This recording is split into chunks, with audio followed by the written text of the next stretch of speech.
Hello friends, నేను రాజీవరావు. నిన్న Republic TV సమ్మిట్లో గ్లోబల్ స్టార్ రామ్ చరణ్ పాల్గొన్నారు. రామ్ చరణ్ గారు వన్ ఆఫ్ ద గెస్ట్గా ఈ సమ్మిట్కి హాజరయ్యారు.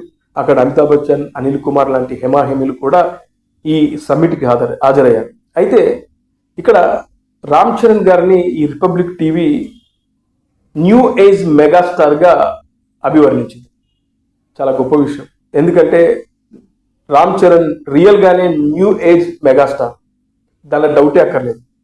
అంతేకాకుండా రామ్ చరణ్ టాలీవుడ్కు సంబంధించి సూపర్ 5 మూవీస్, అంటే హైయెస్ట్ గ్రాసర్ మూవీస్ టాలీవుడ్లో 5 మూవీస్ ఉన్నాయి. అందులో రామ్ చరణ్ గారి 2 ఉన్నాయి.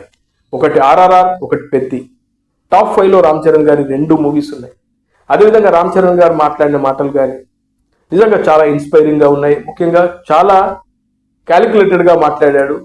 టాలీవుడ్, అదేవిధంగా సౌత్ ఇండియన్ మూవీస్ ఏవైతే వస్తున్నాయో, RRR కానీ, పుష్ప కానీ, అదేవిధంగా పెద్ది లాంటి సినిమాలు కానీ, ఈ కాంతార లాంటి మూవీస్ కానీ, ఇక్కడ ఒక మంచి కాన్సెప్ట్తో సౌత్ ఇండియన్ డైరెక్టర్స్ మంచి మంచి సినిమాల్ని ఇండియన్ ప్రేక్షకులకు అందించాలనే ప్రయత్నాలు చేస్తూ ఉంటారు. వాటిని నమ్మి, అంటే ఆయా డైరెక్టర్లు నమ్మి మేము కూడా ఖచ్చితంగా ఇలాంటి సినిమాలు చేయాలని చెప్పి, ఉదాహరణకి పెద్ది లాంటి సినిమా, దీనికోసం దాదాపు 2.5 సంవత్సరాల పాటు కష్టపడ్డాడు. దాని రిజల్ట్ ఇవాళ మనం చూస్తున్నాం. అదేవిధంగా బాలీవుడ్లో కూడా అద్భుతమైన సినిమాలు వస్తూ ఉన్నాయి. అంటే ఆయన మాట్లాడిన దాంట్లో ఇండియన్ సినిమా హమారా హిందీ మూవీ అని మాట్లాడడం జరిగింది. అంటే ఒక టాలీవుడ్ నేను టాలీవుడ్కి పరిమితమైన వ్యక్తినో, లేకుంటే కన్నడ మూవీ, ఇట్లా వేరు చేసి మాట్లాడలేదు. టోటల్గా ఇది ఇండియన్ సినిమా.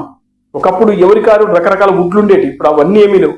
ఇవాళ ఇండియన్ సినిమాగా మన సినిమాల్ని అభివర్ణిస్తున్నారు. కాబట్టి అంతేకాకుండా ఆస్కార్ కూడా మన సినిమాలు వెళ్తున్నాయి. కాబట్టి ఒక ఇండియన్ సినిమా ఆస్కార్కి వెళ్ళడం వల్ల మన దేశానికి గర్వకారణం అంటూ కూడా రామ్ చరణ్ చేసినటువంటి కామెంట్స్ కానీ, నిజంగా నిన్న ఆ సమ్మిట్ చాలా గొప్పగా జరిగింది. రామ్ చరణ్కి ఒక అరుదైనటువంటి గౌరవాన్ని ఇచ్చారు రిపబ్లిక్ టీవీ యాజమాన్యం. అంతేకాకుండా మెగాస్టార్ చిరంజీవి గారి పెంపకం గురించి మాట్లాడారు. తన తండ్రి చిన్నప్పుడు చేస్తున్నటువంటి ఆ సినిమాలు చూసి తను పెరిగిన వాతావరణం, ఇతరులతో ఎలా ఉండాలి, పెద్దలతో ఎలా మనం మూవ్ అవ్వాలి, అంటే చాలా విషయాలు కూడా రామ్ చరణ్ నిన్న షేర్ చేసుకోవడం జరిగింది. ఈ రిపబ్లిక్ టీవీ నిర్వహించినటువంటి సమ్మిట్లో నేనైతే ఒక డిఫరెంట్ రామ్ చరణ్ చూశాను. చాలా మెచ్యూర్డ్గా, చాలా హంబుల్గా రామ్ చరణ్లో మరో కోణాన్ని నిన్న చూపించడం జరిగింది. ముఖ్యంగా తన తండ్రి అంటే రామ్ చరణ్కి ఎంత గౌరవం, ఎంత తండ్రితో ఎంత క్లోజ్గా ఉంటాడని చాలా విషయాలు చెప్పడం జరిగింది. ఎవరైనా మీరు ఇంకా చూడని వాళ్ళు ఉంటే ఆ రిపబ్లిక్ టీవీలో రామ్ చరణ్ మాట్లాడిన మాటలు ఉంటే చాలా ఇన్స్పైరింగ్గా ఉన్నాయి. అంతేకాకుండా పలానా హీరో గొప్పడు, పలానా హీరో గొప్పడు, అలాంటివి ఏమి చూడను. నేను అందరితో కలిసి ఉంటాను, అందరి సినిమాలు ఆడినప్పుడే ఆయా ఇండస్ట్రీలు బాగుంటాయి.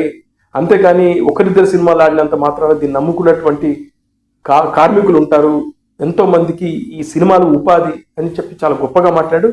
వీలైతే మీరు చూడండి, చాలా బాగుంటుంది.